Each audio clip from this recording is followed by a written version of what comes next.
Não deu para fazer cópia para todo mundo, que o computador começou a travar. Umas cópias tão meio clara que é Xerox. A Xerox ela não sai direito.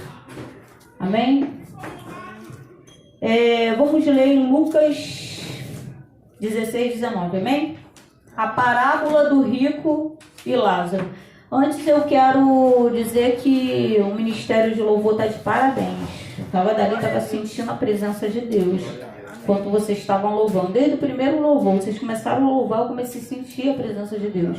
Que o foco era esse, né? Não era cantar. O foco era adorar e atrair a presença do culto. E eu senti, quando vocês começaram a louvar, amém? E vocês hoje cantaram, né, seu Valdemir? Soltaram mais a voz. Eu escutei todas de vocês. Estão de parabéns. Estava muito bom mesmo. Muito bom mesmo.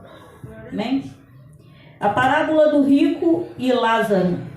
Ora, havia um homem rico e vestia-se de púrpura e de linho finíssimo.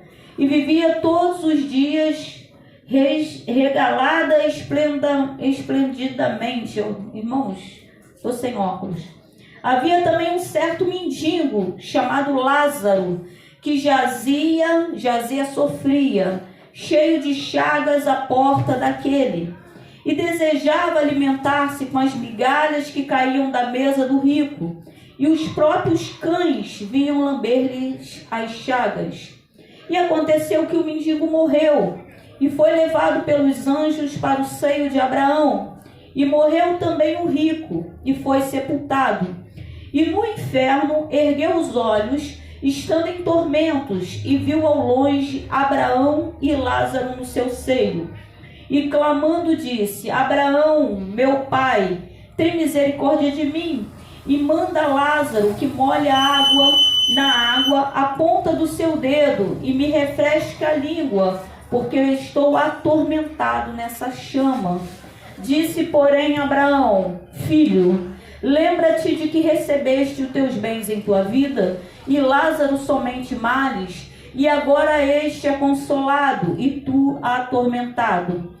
E além disso, está posto um grande abismo entre nós e vós, de sorte que os que quiserem passar daqui para vós não poderiam, nem tampouco os de lá passar para cá. E disse-lhe: Rogo-te, pois, ó Pai, que o mandes à casa de meu pai, pois tenho 5 irmãos, para que lhes dê testemunho, a fim de que não venham também para este lugar de tormento. Disse-lhe Abraão: Eles têm Moisés e os profetas, ouça-os. E disse ele: Não, Abraão, meu pai, mas se algum dos mortos fosse ter com eles, arrepender-se-iam.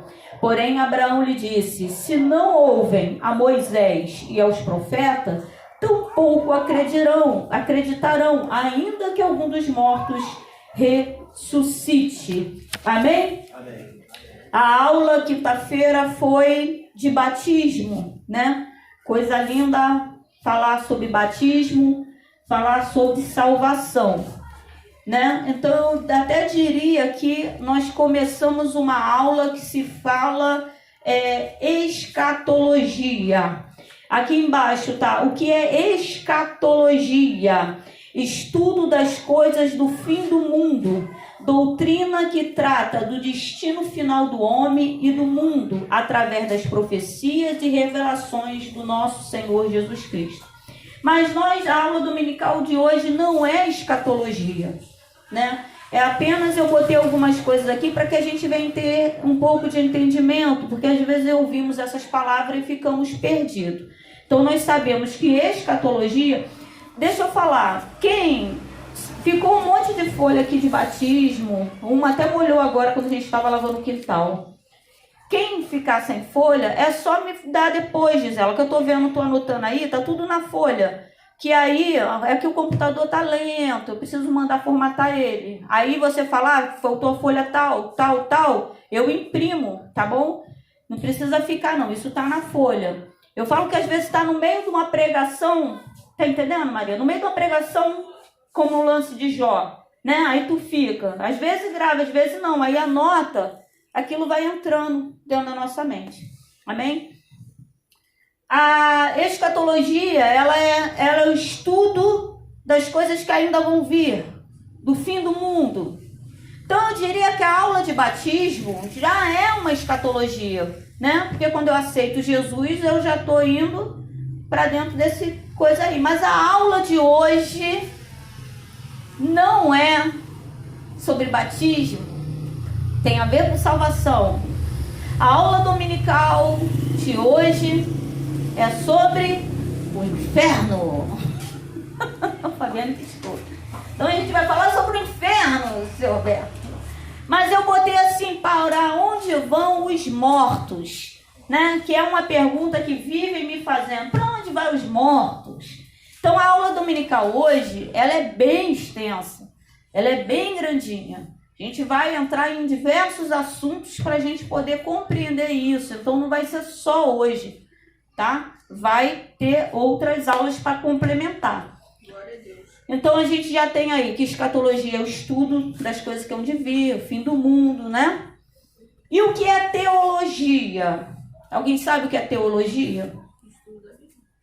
Estudo da... Isso, é o estudo da palavra de Deus, mas tel significa Deus. Tel é uma palavra grega. Inicialmente essa palavra foi dada para um deus grego. Quando o cristianismo veio entrando, a gente não vai dar nada para Satanás, né? Eles já tinham esse entendimento. Que Satanás o quê? Que deus grego o quê? Então tel passou a ser o nosso Deus e não o Deus dele. Amém?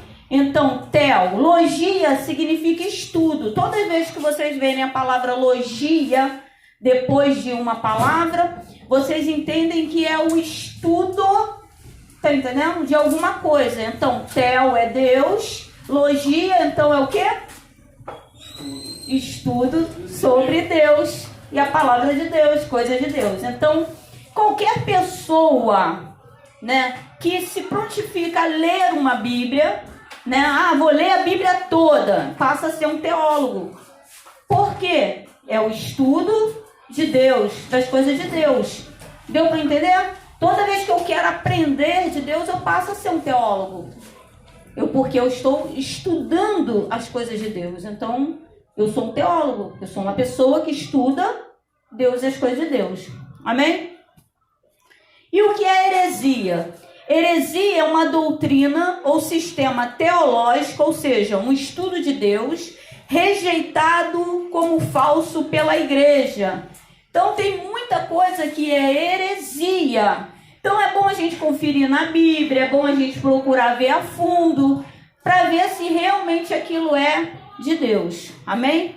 E o que é veracidade? Veracidade é o contrário, é justamente quando é correto, é quando é verdadeiro.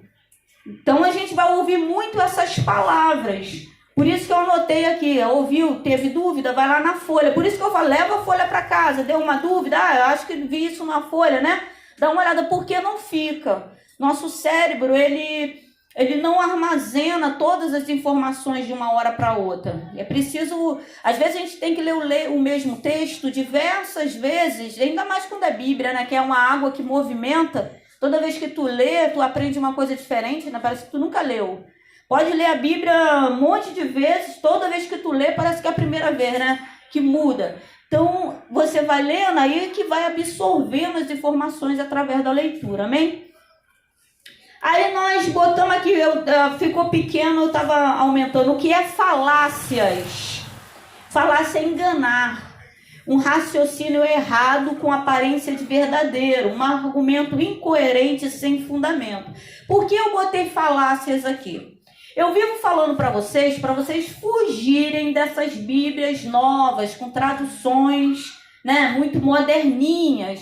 Porque foi um pregador lá no Ministério Oliveira e ele pregou o Salmo 23, eu não lembro qual foi a palavra que ele colocou, mas ele tirou simplesmente, ele só leu o que estava escrito na Bíblia. Mas a palavra cajado, Silvio, não era cajado.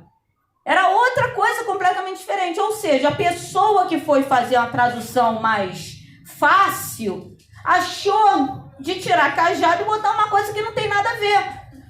E isso vai continuar acontecendo, porque vem da parte de Deus a palavra se perder. Eu não lembro agora se é em Isaías, é num profeta desse.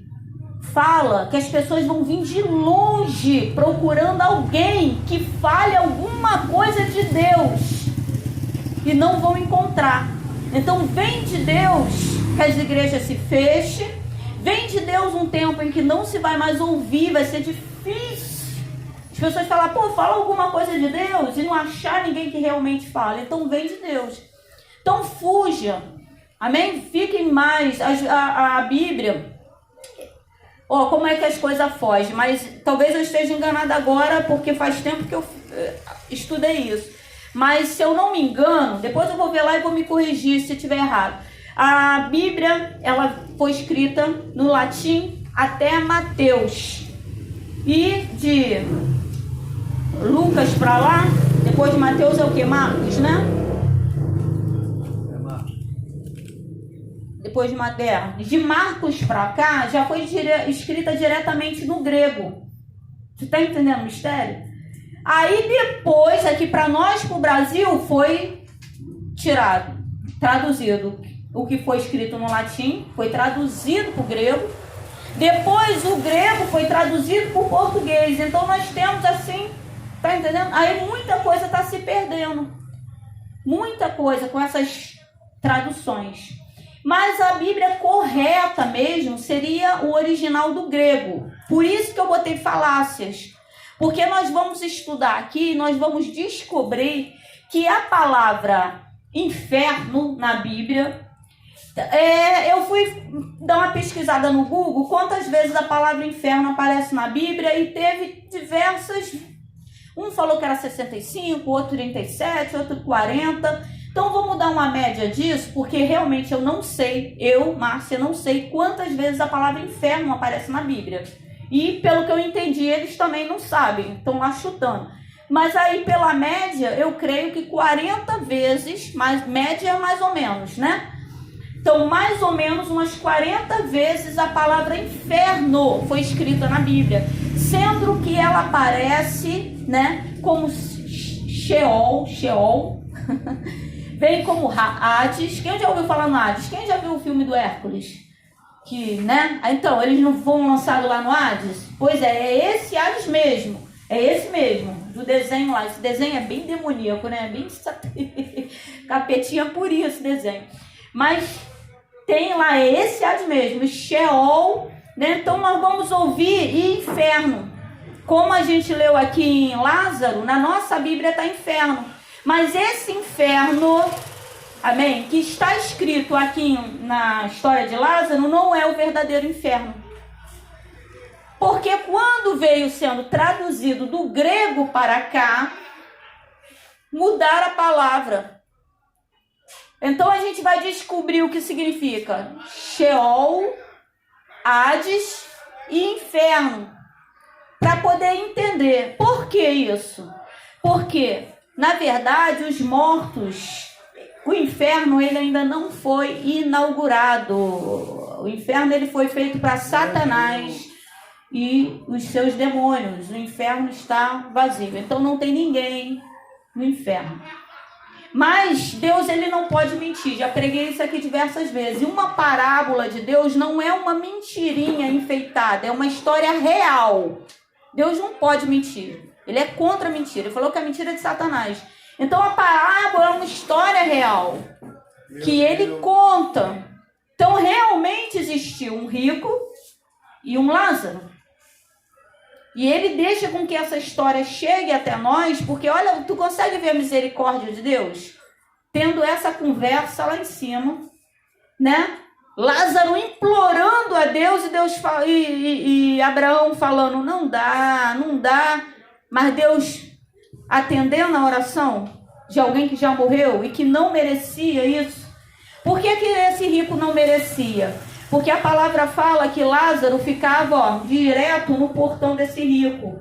E não estamos falando de um rico como a gente, como nós somos, não. Né? Hoje Deus fiel, né, Diana? Comemos o quê? Costela na brasa. Misericórdia. né?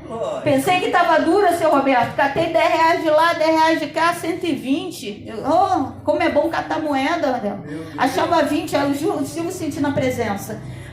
Achei 50, daqui a pouco achei 20. Fui catando, achei que estava duro, 120 reais, mas achando que estava durinho, dinheiro espalhado de moeda, muita moeda de R$1. Fala até baixo para o Estevão não ouvir. Quando eu contei, eu falei, Jesus, como é bom, né? Deixar dinheiro espalhado pro dia da prova. Não é desse rico que nós estamos falando, que é dependente de Deus e que Deus, né, todos os dias é rico mesmo, que o dinheiro está sobrando. Então Lázaro ficava na porta dele esperando que caísse migalhas, restos de comida para ele poder se alimentar. Era um cara rico que via, pensa, todo dia você sair e ver uma pessoa toda ferida, mas não pagava um médico para dar uma olhada naquela ferida. Mesmo vendo os cachorros vindo lamber as feridas do cara de dia e de noite. Ou seja, um cara que tinha condições de mudar a história de alguém, não ia nem fazer falta, né? Então era um cara muito avarento. E a palavra de Deus fala que os avarentos não herdarão o reino dos céus. E Deus não pode encontrar a sua palavra. Então nós vamos descobrir que nessas aulas o inferno ele ainda não foi inaugurado. Então, aonde eles estavam? Eles estavam num lugar chamado... Vamos continuar estudando aqui? Aí vamos lá. O que é inferno? A palavra inferno aparece mais de 40 vezes na Bíblia. Foi o que eu falei. Botei uma média, porque teve um que falou 67, outro falou 37, né? Não sei. Pelo que eu entendi, nem eles sabem, porque cada um falou. Como eu também não sei, eu botei 40 vezes, que é a média. Pesquisando no Google, né, percebi que cada estudioso dá um número inexato. Inexato é que não é exato, né, que não é correto. Ela aparece no Novo Testamento e no Antigo Testamento. Então, a palavra inferno, ela aparece tanto no Antigo como no Novo, né? Inferno é um termo usado por diversas religiões e mitologia. O que é mitologia? Mitologia vem dos gregos, né? Onde vem Hércules, Apolo, né? O que é mitologia? Seria uma lenda, né? A minha irmã costuma dizer que para toda heresia tem um fundamento de verdade. Se você percebe assim, vê a mitologia, começa a estudar esses deuses gregos, você vê que eles vieram distorcendo a Bíblia, né? Hércules seria Jesus, né? Um filho de uma mulher na terra, né? E de Deus, um imortal, né? Então vê que ele vem distorcendo a Bíblia, né? Mas isso é mitologia, é uma falácia, não é uma verdade. Jesus não vem citando em momento nenhum Deus nenhum grego. Só ele, ao contrário, ele vem falando que só ele é Deus, e ele não reconhece ninguém que não seja ele. Amém? Por isso que só devemos adorar a Deus. Inferno é um termo usado por diversas religiões e mitologia para explicar a morada dos mortos, ou um lugar de grande sofrimento e condenação eterna. Então, o verdadeiro inferno existe? Existe. Por isso que os teólogos, eles vêm falando sobre essa tradução. Ou seja, veio para a nossa Bíblia escrito Sheol, escrito Hades, e eles, em vez de procurar saber realmente o significado, eles simplesmente, tacaram inferno. Ou seja, existe um lugar para onde vai os mortos, né? E existe os mortos ruins, seria Sheol e Hades. A gente vai chegar lá. Também tem o seio de Abraão, como foi falado aqui, que também é um nome, onde vai os justos, aqueles que amaram a Deus e praticaram a sua justiça. E existe o verdadeiro inferno, porque lá em Apocalipse, onde uma das palavras inferno aparece, vem falando de condenação eterna. Então a gente vai estudar sobre isso, um lugar onde já não pode mais sair. É eterno, mas ainda não foi inaugurado. Por isso que essa aula a gente vai ter que ir mais lá na frente para a gente ir encaixando as pecinhas para começar a entender isso. Para chegar numa questão que eu até falei para o seu Roberto, né, seu Roberto? Onde a gente vai? Para o céu ou para a terra? Onde nós vamos morar, né? que foi coisas que eu li na Bíblia e questionei. Eu falei, Deus, tem alguma coisa errada aqui, né? A palavra que está escrito, está escrito. E está escrito, né? Então a gente vai também estudar isso. Inferno é uma palavra de origem latina, infernum, que significa as profundezas ou mundo inferior, lugares baixos, o que já indica que o inferno está onde? No céu? Onde estaria o inferno? No centro da terra, né? Eu estava até conversando com um jovem que ele falou assim, tia, não sei o que. Eu falei, cara, eu, Márcia, acho que o inferno é na terra. Primeiro porque a Bíblia fala, né, de lugares baixos. A Bíblia vem falando umas passagens sobre isso. E há pouco tempo eu vendo uma pesquisa aí antiga, eu não sei quem é que trabalha com isso, começaram a cavar a terra, né, estudiosos, esse pessoal que estuda as coisas, para chegar às profundezas. E eles não conseguiram, porque eles disseram que é muito quente. E lá tem o quê? Lá tem o quê? Lava. Quentíssima. Eles não conseguiram chegar ao centro da terra porque é muito quente. Só que a Bíblia vem falando que... O que Jesus falou? Eu vi Satanás cair, né? E foi lançado aonde? Centro da terra. Então, olha só como é que é as coisas. Ou seja, eles não conseguiram chegar até lá, seu Rodrigo, porque é muito quente. Tá entendendo? Eles não têm ideia do que tem até lá. Que é outra coisa também que nós vamos entender. O paraíso, quando Adão e Eva eles foram lançados fora do paraíso, o paraíso não foi destruído. A Bíblia não diz que o paraíso foi destruído. Nem que foi retirado da terra. Não tem nada na Bíblia dizendo que o paraíso foi retirado da terra. Aonde está o paraíso, então? Entendeu? São coisas que... Interessante saber, né, Silvia? Onde está o paraíso? Porque o homem só foi por causa do pecado, né? Porque não é Deus que nos... Deus não manda a gente para o inferno, é o nosso pecado. É o nosso pecado que manda a gente lá para o Hades, para o Seol, né? É o nosso pecado que nos afasta de Deus. Amém? Vamos lá, o que é Sheol? Na Bíblia Latina e Escrituras hebraica, o lugar para descrever a morada dos mortos é Seol, ou seja, depois a gente vai entender isso aqui. Mas o que significa Seol? Seol significa o lugar dos mortos ou lugar das almas. Almas é igual a espíritos que partiram. O que é Geena? Palavra grega, também é utilizada no Novo Testamento para descrever inferno. Então a gente tem Sheol, Hades e Geena para descrever inferno. Aí na hora de traduzir do grego para nossa língua, simplesmente tacaram inferno, né? Então a gente vai descobrir que essas palavras na verdade têm significados diferentes, parecidos.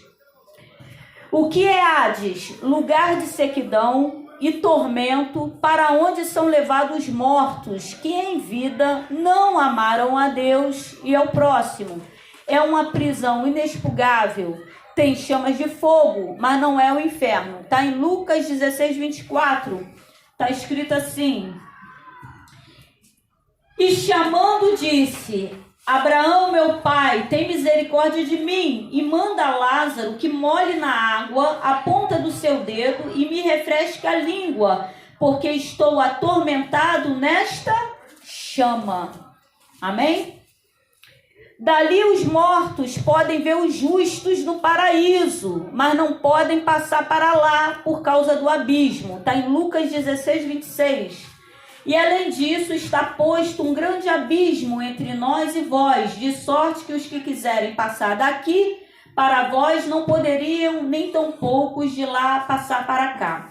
O que não está escrito aqui, seu Roberto, né, foi que o mendigo reconheceu Lázaro. Isso não está escrito aqui nessa passagem. O que está escrito que o rico, né, não no inferno, mas em Hades, no Sheol, reconheceu o mendigo. Ele reconheceu e falou Abraão, ou seja, ele reconheceu Abraão sem nunca ter visto. Olha o mistério. As coisas de Deus é tremenda, né? Abraão pede para que Lázaro molhe a ponta do dedo na água, ou seja, ele devia também estar vendo água. E molhe a minha língua, ou seja, de onde ele estava. Ou seja, são coisas que a gente deixa passar despercebido, mas a gente vai encaixando essas pecinhas, igual quebra-cabeça, né? Começa a encaixar essas coisinhas. Ou seja, ele fala, ele reconheceu Abraão sem nunca ter visto, que Abraão já tinha morrido há anos. Ele pede que molhe a ponta do dedo na água, ou seja, ele viu água, e ele reconheceu o mendigo. Mas não fala, realmente não fala nada nessa passagem. A gente vai ver em outras situações do mendigo reconhecendo Lázaro, né? Então vamos só encaixando as pecinhas para ver no que dá. Dali os mortos podem ver o justo no paraíso, mas não pode passar para lá e para cá por causa do abismo. Esse abismo é o mesmo que a gente vê nas passagens que Jesus, né, repreende, manda para o abismo, né? Ou seja, é um lugar onde estaria cheio de demônios, mas que nos impede de ir para um lado para o outro. Amém? Sheol, no Antigo Testamento em hebraico, equivale à palavra grega Hades, no Novo Testamento. Salmo 9:17.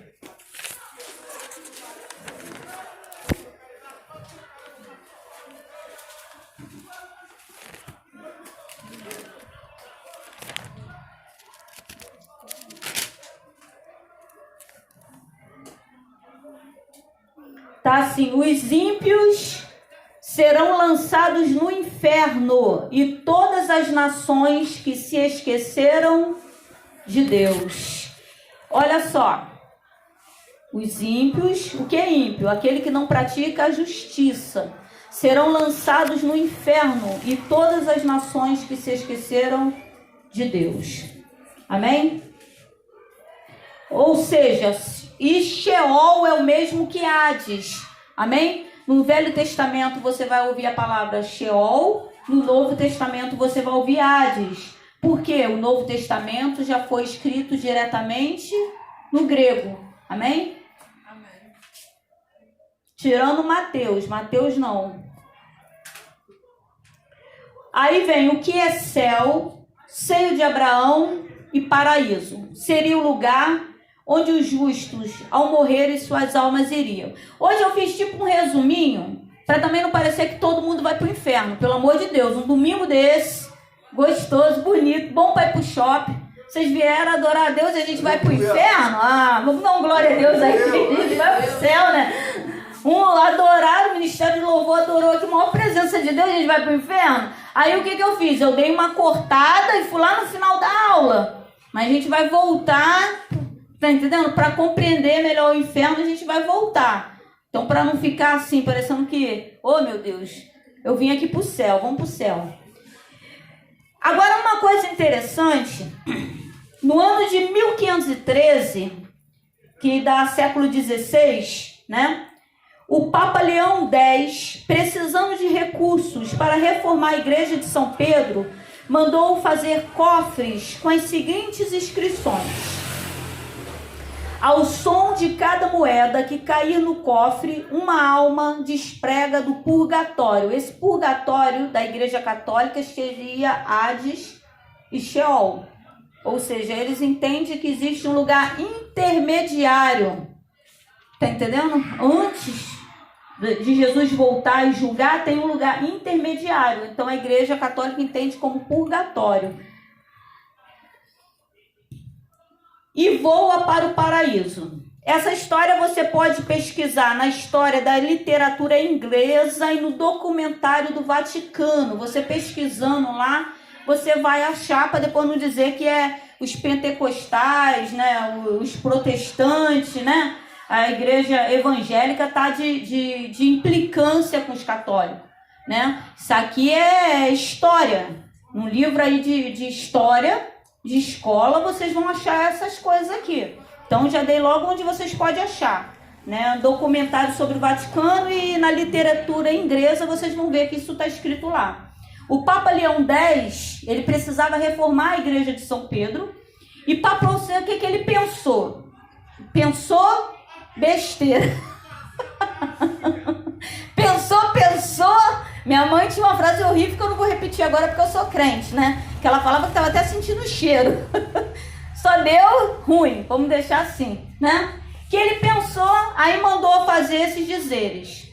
Aí mandou botar esses cofres. Aí as pessoas, vendo que seus falecidos tinham morrido, ia lá com uma moeda, pá, tacava lá dentro pela alma do fulano. Pelo amor de Deus. Então, para que Jesus veio e morreu na cruz? Ele pensou assim, vou arrumar uma grana.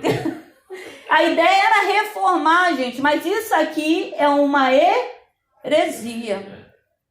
Que doideira é essa? Então, Jesus não precisava morrer na cruz, passar por tudo isso. Era só vir com uma moedinha. Uma falácia. Que doideira. Ele queria reformar, botava o joelho no chão. Meu joelho tava... E pedia a Deus condições. Aí o povo começou a encher os cofres. Martinho Lutero, ele era um padre. Vocês estão na escola, vocês vão ouvir falar em Martinho Lutero. Olha lá, Gisele já ouviu falar, ele era um padre. E ao ler a Bíblia, ele começou a ver que os papas estavam distorcendo a palavra escrita. Então ele começou a ir contra a igreja. O próprio padre, porque a Bíblia, ela não é... Hoje a gente tem acesso, todo mundo pode ter uma Bíblia, né? Tem Bíblia aqui sobrando, tem Bíblia esquecida na igreja que eu estou tentando achar o dono. Mas antigamente os